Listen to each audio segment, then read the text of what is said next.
দখলদারের বিরুদ্ধে সাতক্ষীরার অ্যাকশন, দুর্নীতির বিরুদ্ধে, খুনিদের বিরুদ্ধে, সন্ত্রাসের বিরুদ্ধে চাঁদাবাদের অ্যাকশন, চাঁদাবাদের বিরুদ্ধে সাতক্ষীরার অ্যাকশন, এনসিপির অ্যাকশন। ক্ষমতা না জনতা, ক্ষমতা না জনতা, আপোষ না সংগ্রাম, দালালি না রাজপথ, দিয়েছি তো রক্ত, আরো দেব রক্ত, রক্তের বন্যায় বেঁচে যাবে অন্যায়। আবু সাইদ মুক্ত, শেষ হয়নি যুদ্ধ। সাতক্ষীরা বিপ্লবী সহযোদ্ধারা এই মাটিতে জন্ম, যেন এই মাটিতেই মরে। এই সাতক্ষীরায় জন্ম নিয়ে আমি গর্বিত। আপনারা গর্বিত কিনা?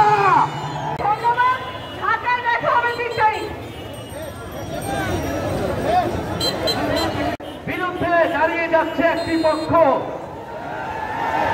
যারা পুরাতন বন্দোবস্তকে টিকিয়ে রাখতে চায়, যারা পুরাতন রাজনীতিকে টিকিয়ে রাখতে চায়, যারা চাঁদাবাজ এবং সন্ত্রাসকে টিকিয়ে রাখতে চায়।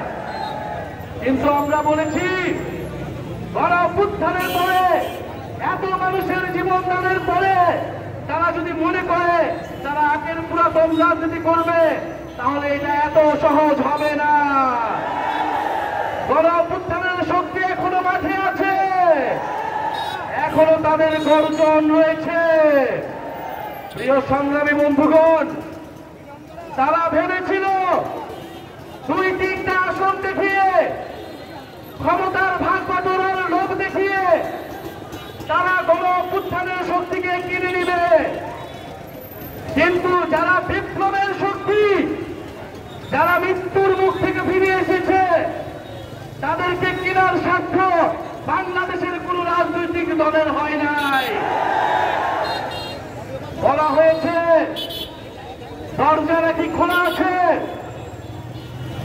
আমরা বলেছি 5ই আগস্ট দরজা আমরা খুলে দিয়েছিলাম। আসাদ আব্দুল্লাহ বলেছে আমরা এই অভ্যুত্থানের নেতৃবৃন্দ আপনাদের জন্য দরজা খুলে দিয়েছিলাম। 5ই আগস্ট আমরা বলেছিলাম আসুন জাতীয় সরকার করি, দেশটাকে পুনর্গঠন করি, সকল বিভাজন সবকিছুর ঊর্ধ্বে গিয়ে বাংলাদেশকে নতুন করে গড়ে তুলি। কিন্তু তারা আমাদের সেই প্রস্তাবে সায় দেয়নি।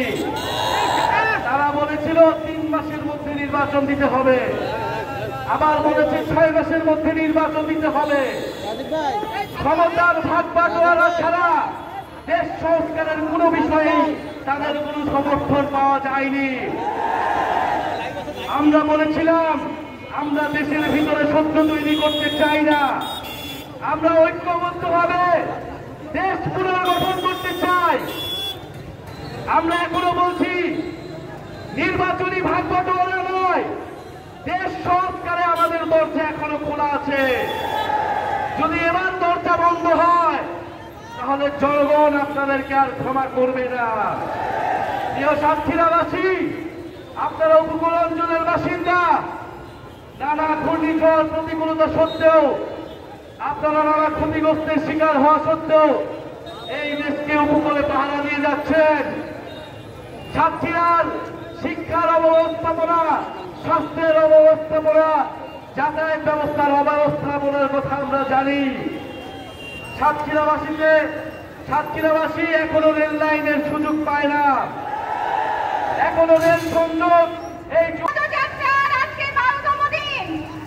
আমরা যেখানেই যাচ্ছি আপনাদের ভালোবাসা পাচ্ছি, আপনাদের নিরঙ্কুশ সমর্থন পাচ্ছি। এই প্রখর রোদে আপনারা দাঁড়িয়ে থেকে আমাদেরকে সমর্থন জানিয়ে আপনারা প্রমাণ করে দিয়েছেন আপনারা।